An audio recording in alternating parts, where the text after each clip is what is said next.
I've been wanting to do this video ever since this 6.8 liter came out. I'm here at Larry H. Miller Super Ford in Salt Lake City.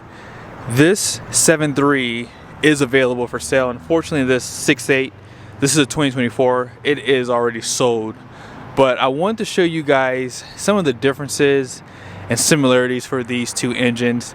But there's one issue with the 6.8 that a lot of people probably already know, what we're going to talk about in this video. So let's go ahead and start with the 7.3. Back in 2020, Ford really did shock the world, especially the truck world, with this 7.3. This big block V8 was something that we thought was going to be dead forever, but Ford thought it would make sense to bring it back. And they didn't just bring it back, they did give it some really nice updates. So for example, cast iron block, aluminum heads, variable displacement oil pump, and this one does have a forged steel crankshaft, which gives it that durability and strength that you would want in a gas engine. Now with that being said, this 6.8 liter is pretty much built on the same platform as that 7.3. So the only thing is, it's just a smaller displacement engine. Now you don't really see a huge difference under the hood. Like we look at the intake, for example, like right here, this is pretty much all the same. However, this piece there is slightly different from what you see on the 7.3. And I know that they did some updates on the intake for the 7.3 for 2023 model year. But as far as the compression goes, you're gonna have a 10.5 to 1 compression with the 7.3. This 6.8 liter is gonna have 10.8 to 1. Now, I know they don't say it online, but if you read the owner's manual, they do recommend you run over 87 octane. And I think if you're towing, I probably would consider running 89 or a 91 fuel if you live in the higher elevations. If you live at sea level, 93. And because this engine is pretty much like Big Brother, it's gonna have the same durability. So it's gonna have a cast iron block, aluminum heads. Now the compression on this one is gonna be higher because you pretty much can run 87. And I believe that this truck is E85 compatible. Online, they don't say that they are. But yeah, you see that? You can run E85 with the 6.8 liter. Let's check and see if you can with the 7.3. So as far as the 7.3 goes, you can run up to E15 with this one. So yes, you cannot run E85 with this truck. So yeah, no corn for the 7.3. Now one of the biggest differences obviously to these engines is the displacement, right?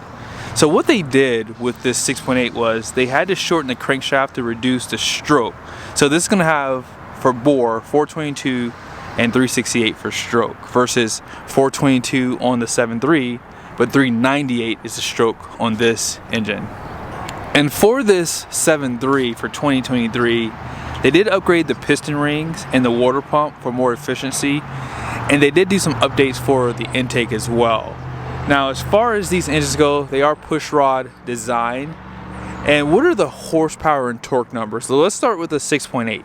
The 6.8 puts out 405 horsepower, 445 pound-feet of torque. This 7.3 has 430 horsepower, but for 2023 model year, they did increase the torque to 485 foot-pound-feet of torque.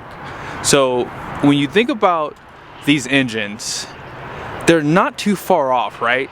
So we'll talk about why the 6.8 won't make a lot of sense for a lot of people in a second. But let's talk about the transmissions, starting with the 7.3. One of the biggest selling points for the Ford 7.3 is the 10-speed transmission known as the 10R140.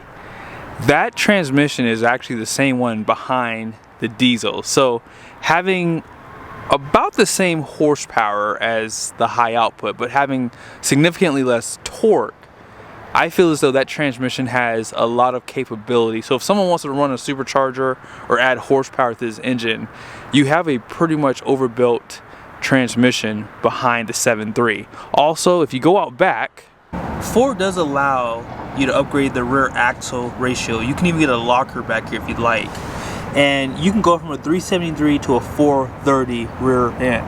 And the reason why that's good is because I live at a high elevation here in Utah, right? So having a lower gearing out back allows you to have a high RPM, which means you're going to have a little bit more power in that broadband when you are climbing a grade, towing a big trailer. And that's something that I've always liked about the 7.3 is they give you options. But if you live at sea level, there's no need to really get that 430 because that 10-speed transmission has really deep first, second, and third gears. And the transmission is pretty quick to downshift if it needs more power. You cannot get the 10R140 transmission behind the 6.8 liter gas V8. They have a newer transmission known as the 10R100. I believe the F-150s have the 10R80. So this is a overbuilt transmission for this application. It has good power handling for what you're going to be using this truck for. If you would like a 373, it does come standard with that, or you can get a 430 rear end on this truck as well. But here is the biggest reason why most guys and girls are probably not going to get this engine. If you would like to get a XLT, Lariat, King Ranch, or Platinum, you cannot get the 6.8 liter gas V8. So after the XL model and you go to an XLT, the standard engine is the 7.3. So I was actually shocked by that. I was thinking that they would offer the 6.8 up to the Lariat, but nope, they decided to keep that 7.3 as a standard engine. If you would like a 4x2 truck, the only way to get that is getting this engine. So if you don't need four-wheel drive, depending on your application, the only way you can skip four-wheel drive is by getting this configuration in the XL model, because if you option even an XL trim level truck with a 7.3, it actually deletes 4x2, and I did not know that.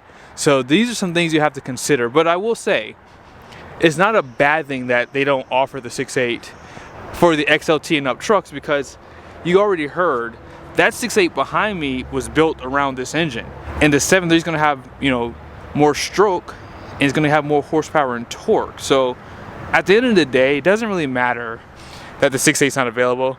And if you would like the cheapest truck you can purchase with the XL, you can get the STX package with the 6.8 liter, and it gives you a really nice exterior appearance, LED headlights, and I think it's a really nice truck overall. But let's go ahead and end off the video. I want to let you guys hear how the engine sounds. Let's go ahead and start up the 6.8 liter. I'll let you guys hear the engine and then we'll do a quick rev.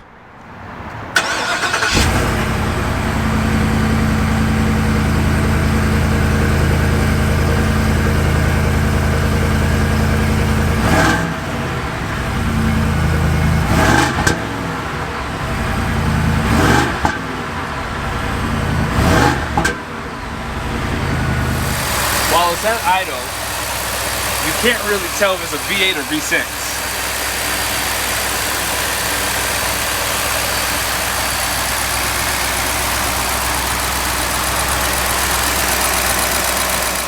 Truck has a 5,500 RPM for the 6.8. It sounds really good, by the way. It sounds really good. Let's go ahead and check out that 7.3 now.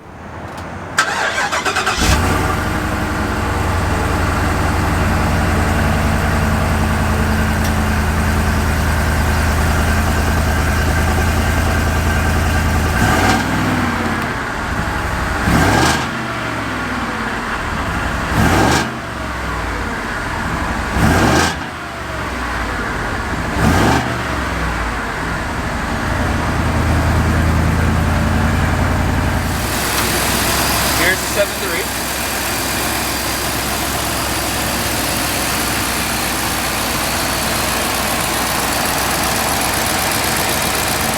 Very quiet, sounds healthy.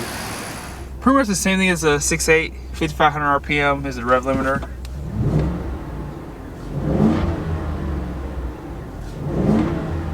Believe it or not, the 7.3 does sound better. And I feel like it has more confidence when you rev it too. But I hope you guys liked the video. Special shout out again to Larry H. Miller, Super Ford here in Salt Lake City. If you are in the market, be sure to reach out to these guys. Ask for Diego. And let me know your guys' thoughts in the comment section below. See you guys soon.